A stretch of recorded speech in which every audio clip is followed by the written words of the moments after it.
Okay, let's cut through the noise here. If you've been watching the Iran conflict unfold, you might think it's all about missiles, sanctions, and dramatic statements.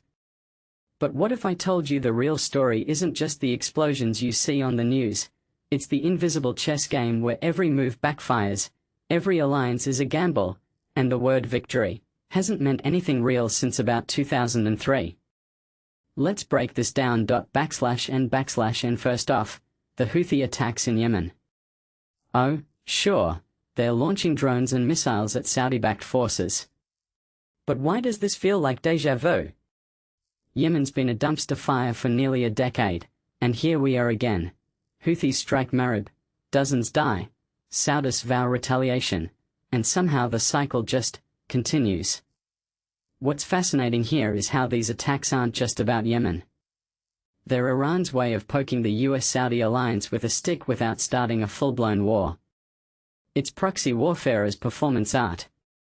Personally, I think the Houthis are less about ideology and more about survival. They're leveraging Iran's support to stay relevant in a war where nobody's actually winning. But here's the kicker: Saudi Arabia's no-escalation line? That's just diplomatic code for we are scrambling to figure out how to respond without making things worse. Because every time they bomb Sana'a, it just fuels more Houthi recruitment. /n/n Now let's talk about Ted Cruz's latest hot take: arming Iranian protesters to force regime collapse.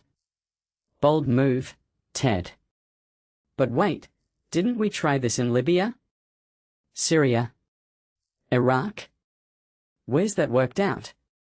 Cruz is selling a fantasy where a few truckloads of weapons will magically topple Iran's government, ignoring the fact that Iran's regime has survived coups, wars, and internal dissent for over 40 years.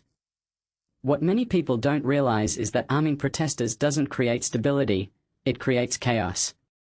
And in that chaos, groups like Hezbollah or the Revolutionary Guard tighten their grip. In my opinion, Cruz isn't advocating for democracy. He's pushing for a controlled burn that would almost certainly spiral out of control. And who pays the price? Ordinary Iranians. /n/n Meanwhile, Saudi Arabia, Turkey, and Pakistan just signed this collective deterrence pact. On paper, it's about mutual defense. But let's read between the lines. This is Saudi Arabia hedging its bets. Turkey's Erdogan is cozy with Putin, Pakistan's been playing both sides for decades, and Saudi Arabia's still reeling from Houthi attacks that exposed their military's weaknesses. This alliance isn't about strength, it's about desperation. A detail I find fascinating? None of these countries trust each other. They're huddling together out of fear, not friendship. If Iran blinked first, how long before this whole deal collapses? /n/nan Then there's Trump's circus act with the Strait of Hormuz. He claims it's sort of open, but shipping data shows fewer than 10 tankers a day getting through. That's not open, that's economic strangulation. What's more absurd? Trump boasting about unlimited munitions while defense analysts quietly note shortages, or Iran's parliament speaker roasting Trump on X like it's a roast battle? The meme he posted: they wanted to punish Iran. Punish themselves with triple-digit oil, is actually not wrong.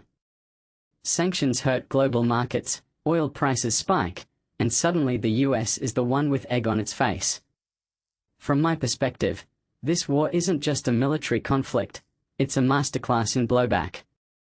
Every sanction, every strike, every tweet fuels the opposite of what's intended. /n/n So what's the bigger picture? We are watching the slow-motion collapse of 20th century geopolitics. Power isn't won with bombs anymore, it's wielded through asymmetry, through chaos, through outlasting your enemies. Iran's not winning, but the US isn't either. The real winners? Let's be honest, nobody. But the real question is, when does the world realize the old playbooks don't work anymore? Drop your thoughts below, because trust me, this isn't ending anytime soon.